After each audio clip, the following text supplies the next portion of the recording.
Yeah. We're ready? All right. Everyone, I'm excited that we got through our elections today, and I'm very excited for the results. We had great conversations in there, and I'm very proud of Kevin McCarthy for listening to every single member in our conference. There's many of us, and we're excited that that's the case.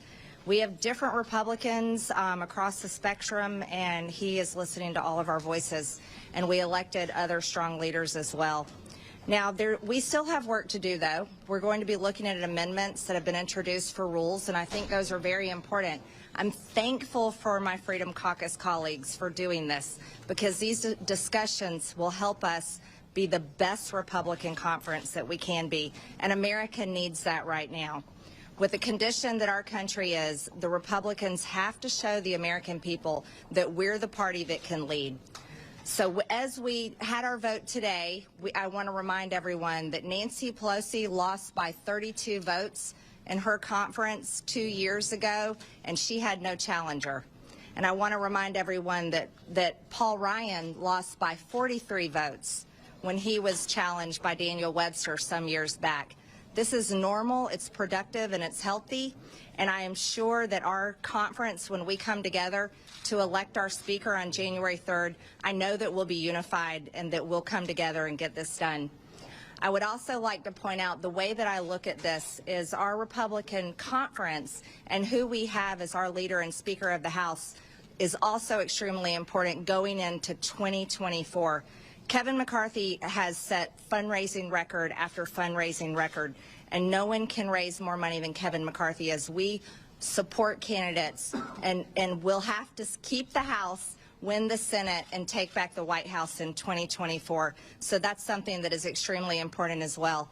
And also, speaking of 2024, we know that President Trump has a special announcement tonight, and I'll go ahead and say right now, President Trump has my full endorsement and my support as our Republican nominee in 2024. Yes, ma'am. Can I ask a question about, people were surprised by your endorsement of Kevin McCarthy to be Speaker, and obviously we saw some members of the caucus vote against him. Will you be whipping some of those votes for him when it comes to the floor vote? Oh, I'll be talking with all of my colleagues and explaining my reasons for supporting him as Speaker, and I have very good reasons for that. We have a very slim majority, and so this is why it's so important for us to stay unified and get behind him as our Speaker, because we cannot open the door to the Democrats peeling off several of our Republicans and working together to choose a Speaker that they would control. We have to have the gavel. That is extremely important because the gavel means subpoena power, and Republicans need subpoena power going over the next 2 years. Representative Greene? Yes, ma'am. Concessions do you think the House Freedom Caucus wants to see? What rule changes to make them comfortable supporting Leader McCarthy on January 3rd? They've introduced a rules package that they're interested in talking with him about, and that has been public. It's been published, so they're discussing those rules packages and talking about different positions on committees as far as chairmanships are concerned. Those are the types of things they've been talking with him about, and he's been great. He's talking with everybody, not just Freedom Caucus. He's talking with all wings of our party, and I really like that in a leader. Yes, ma'am. As for former President Trump's announcement tonight, some of your Republican colleagues are urging him to hold off because of the runoff in your home state of Georgia. They're concerned about what impact it could have on that outcome. Also, other Republicans say it's time to turn the page, and they're already publicly endorsing people like Governor DeSantis. Yes, I've heard some of these things. I'm so excited to be helping Herschel Walker win his runoff race. I don't think President Trump's announcement affects that whatsoever. President Trump, he excites people. He energizes our base, and he increases voter turnout. I want to remind everyone, President Trump got more votes than any other Republican presidential candidate in history. That's the fact that everyone needs to remember. And as far as people's support for Ron DeSantis or anyone else that may announce they're running, of course, that's their choice. They can do that. But President Trump remains the leader of the Republican Party, and President Trump will win and be our nominee going into 2024. I don't doubt that one bit. Here's one thing I want to say about Ron DeSantis. I think he's an incredible governor. And the condition of our country right now, the fact that we are so divided up here in the federal government and it's difficult to get things accomplished for the American people, I think these types of governors like Ron DeSantis are extremely important because they lead their state. And look at how many people moved to Florida over the past 2 years, and look how successful Florida is because of his leadership as governor of Florida. And I think we need more governors like Ron DeSantis. So I think Florida wants to keep Ron DeSantis, and I hope he considers doing that because that's how we save our country, with strong Republican governors, not just in Florida, but in our state of Georgia. I was really sad, really devastated actually, at the loss in Arizona. Carrie Lake, I believe, should have won, and she would have been an incredible governor for Arizona. But I want to see more governors like Ron DeSantis, and I want to see our country and our families and businesses thrive in these red states, and that's the way I see it. I think it's a two-phase plan: strong Republican governors and working hard here on the federal level for America First policies. Why do you think so many Trump-endorsed candidates lost in the midterm, including? I would say it depends on the district. I think there's a lot of varying factors. Redistricting happened, and that was based on the census that was pretty much pre-COVID. A lot of people moved out of those districts over the past 2 years. I think that plays a part. I think it's candidate by candidate. Sometimes one campaign is run really well and sometimes one is not. But I would also say the media plays a big part. The media leans pretty hard left. And so when Republican candidates, when we run for office, not only are we running against a Democrat opponent, we're also running against the media a good bit of the time, and that's really not fair. So I think there's a lot of factors at play, and President Trump's win record is historic. Most of his candidates won. Very few of his candidates lost. Yes. In terms of your concern about the gavel in the speaker's race, do you view January 3rd as a binary choice, that if you're not voting for Leader McCarthy, that ends up helping the Democrats?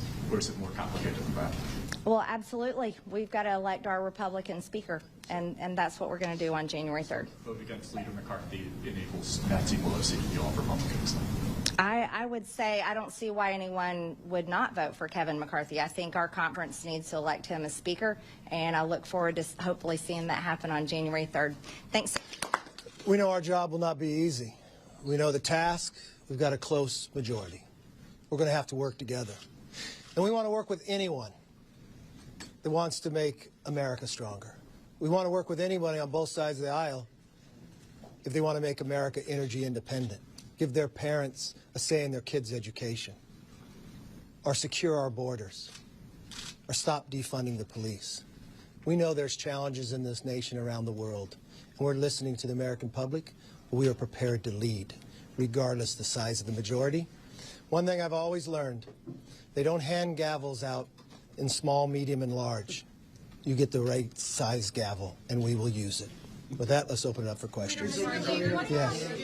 Leader, do you think you will have the votes by January to become speaker? Yes, if you look at the last two speakers, Paul Ryan, he had at this time had 43, lost 43 votes. Nancy Pelosi had 32 votes, and no one was running against her at that time. Look, we have our work cut out for us. We've got to have a small majority. We've got to listen to everybody in our conference. And if you've watched what we have done, I thought it was very productive last night in our rules debate. And what I've proposed to do is handle half of the rules tomorrow, keep those open through Thanksgiving, and we'll work together and we'll get there. The American people expect us to do it. They expect us to govern. They expect us to keep our word on the commitment to America.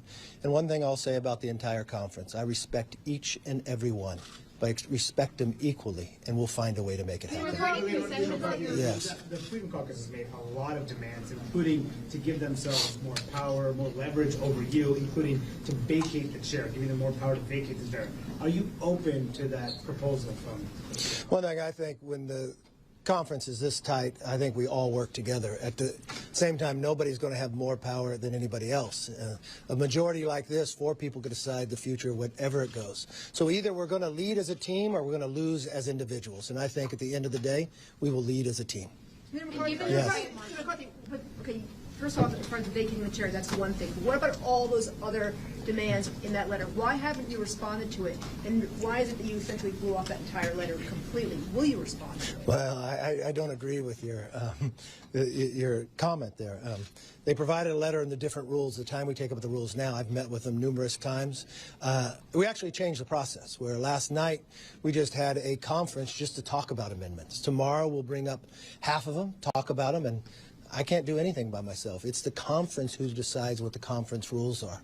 And the interesting thing about the conference, everyone's going to have to give a little on both sides.